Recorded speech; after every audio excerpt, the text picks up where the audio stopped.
Road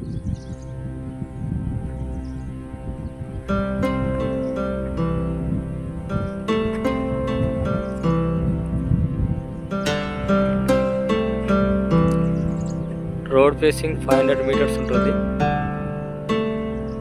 200 ఎకరాలు. జుల్లపల్లి to గట్టు వెల్జల్రా village వరకు రోడ్డు.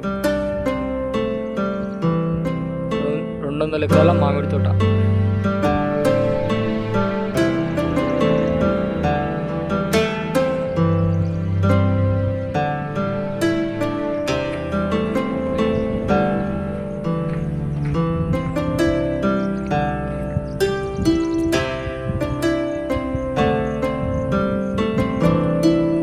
ఎకరం 1,15,00,000.